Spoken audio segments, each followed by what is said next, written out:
Royal Winter Fair 2010 in Toronto, where we're going to be checking out some of the displays in the Family Fun Zone. We're going to be checking out everything from a giant pumpkin to a canola oil-fueled car. We spoke to Kevin Thayers, the driver and creator of the jet car. Farmer and I were talking about biodiesel, and he said he was going to grow more canola so that he could actually produce his own fuel. On the way home, I was daydreaming, and I thought, what if a biodiesel jet car would work? This is what you get after a year and a half of hard work. It's not the original, first of all. The body is only a replica body, and all the rest, the tube chassis, is hand-built. Last year we were racing a jet truck which we had built. Same thing, a tube chassis, but it had a Ford body on it. We found that after 200 miles an hour, the wind would come in underneath the chassis and lift it up.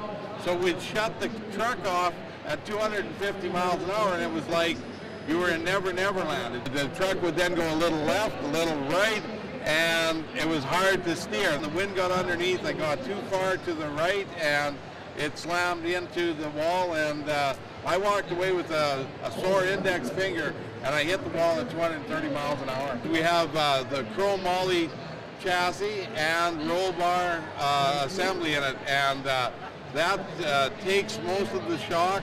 And if you look really close on the chassis, it's built in such a way that there's a weak point where the driver's compartment breaks away from the chassis, and so that's what happened. It broke away like it's supposed to. It went out into the center of the track. The engine went to the side, and that's why I wasn't hurt, as well as the 5-point harness, the helmet, and the Hybrid X that I was wearing. Robert LeBlanc explains how to process the canola oil. These are canola seeds. They contain about 42% oil.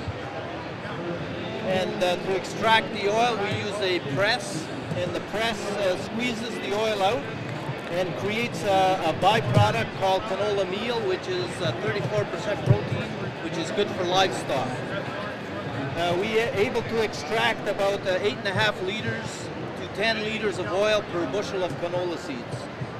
Once we have the oil is cleaned and filtered and ready to process to make biodiesel. The process of making biodiesel is a process where we use lye and alcohol and mix it with the oil. We need a catalyst to break down the glycerol, which is the natural sugar in the oil. So what this does is, during our 1 hour reaction, is we're breaking the molecules apart in the oil, and it's separating the glycerol from that oil. Once that process is complete, we have two products. One is glycerol and one is biodiesel. The next step would be to drain that glycerol off. That becomes another byproduct. And the byproduct can be used for pharmaceuticals, soaps, cosmetics, anything to do with glycerin.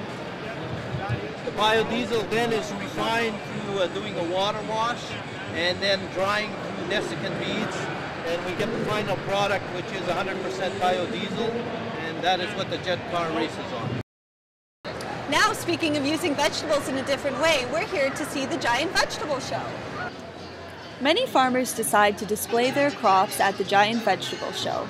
We asked a couple onlookers why they came in to check it out. Figured you wanted to see how big they were. This year I started growing pumpkins, and I wanted to see what the size is I need to get mine to win. This is Jennifer Foden, Sheridan TV, Toronto.